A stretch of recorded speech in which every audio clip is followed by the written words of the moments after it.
Assalamualaikum warahmatullahi wabarakatuh. Kembali lagi bersama saya Aldivian.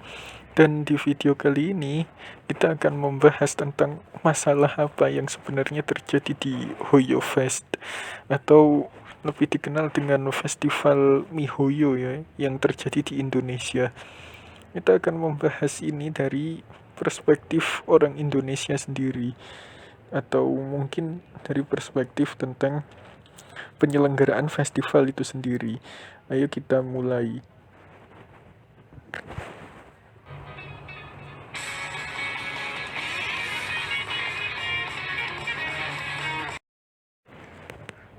Pertama-tama saya ingin teman-teman melihat sejarah salah satu festival terbesar di dunia yang ternyata adalah festival bodong, yaitu Fire Festival.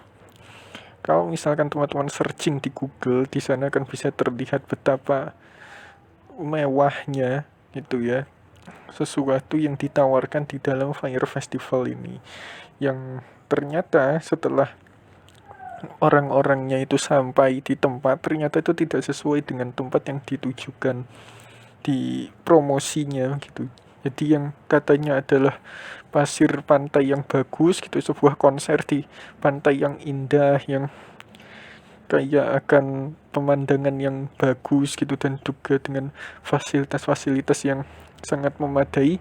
Ternyata ketika sampai di sana itu seperti kamp pengungsian gitu.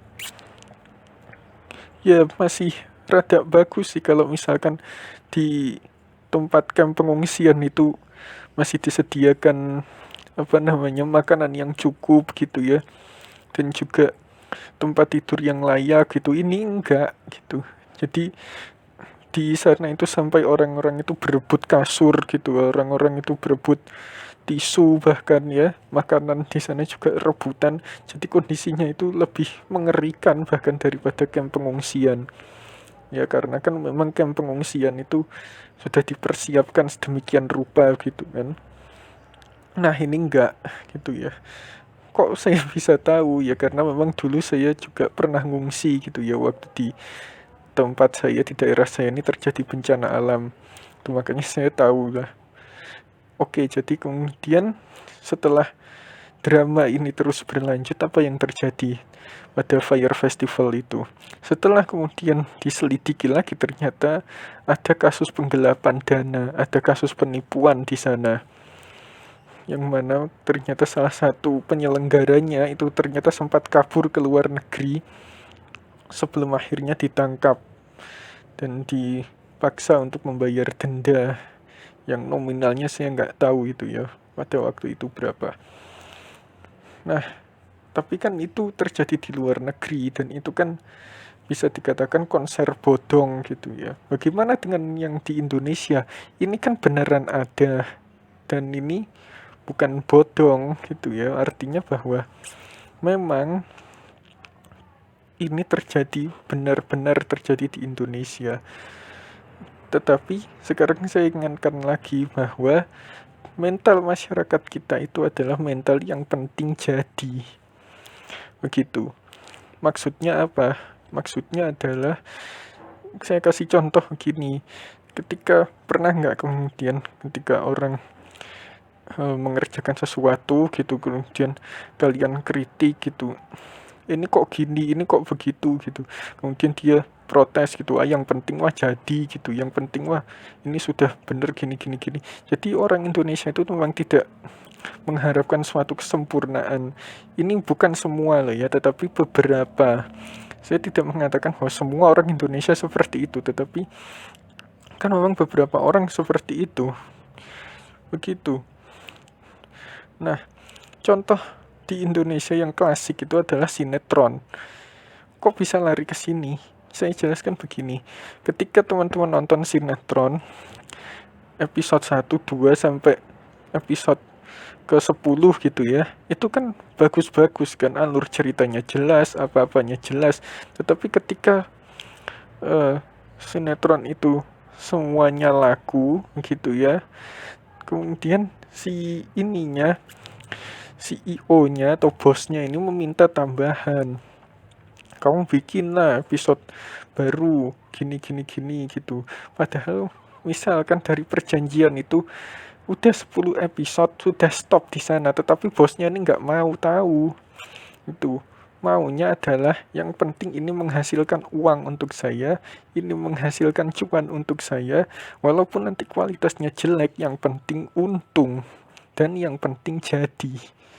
Jadi seperti itu. Maka apa yang terjadi? Sutradaranya terburu-buru dalam membuat skrip, orang-orangnya terburu-buru, sehingga jalan ceritanya ngaco dan tidak sesuai dengan ekspektasi penonton di awal-awal episode. Nah, kemudian kita kembali ke kasus Hoyo Fest ini tadi. Apakah mental sinetron ada di sini? Iya, maksudnya mental pembuatan sinetronnya loh ya. Iya, saya jelaskan begini, di Hoyo Fest ini, walaupun saya nggak ikutan ya, tetapi saya lihat kabar-kabarnya dan lain sebagainya, bahwa karena ini sangat kacau, maka saya bisa asumsikan bahwa ini menggunakan mental yang penting jadi.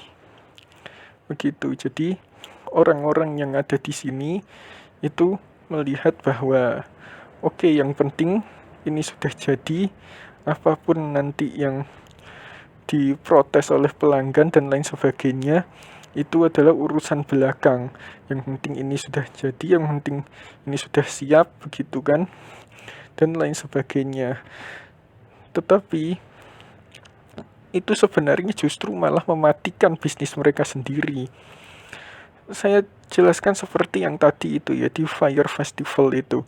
Apakah kemudian setelah adminnya tertangkap gitu ya, atau si penyelenggaranya ini tertangkap, apakah ada orang lain lagi yang mau berinvestasi ke dia atau mempercayakan dia untuk menyelenggarakan acara-acara yang sama?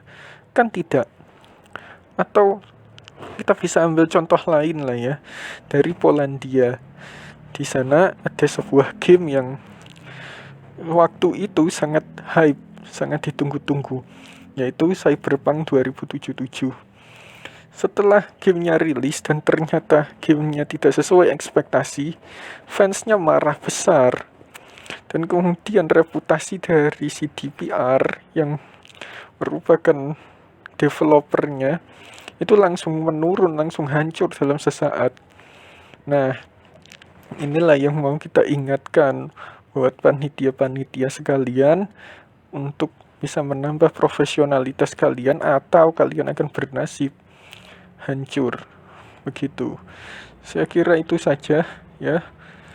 Ya, di sini kita tidak membahas festivalnya memang secara terperinci, karena memang saya sendiri juga nggak ikut, tetapi saya harap sih video ini bisa memberikan wawasan kepada kita bahwa sebenarnya hal yang seperti itu memang lazim di Indonesia, dan saya harap kedepannya tidak ada lagi hal serupa dan Indonesia bisa menjadi tempat yang lebih baik. Saya akhiri, wassalamualaikum warahmatullahi wabarakatuh.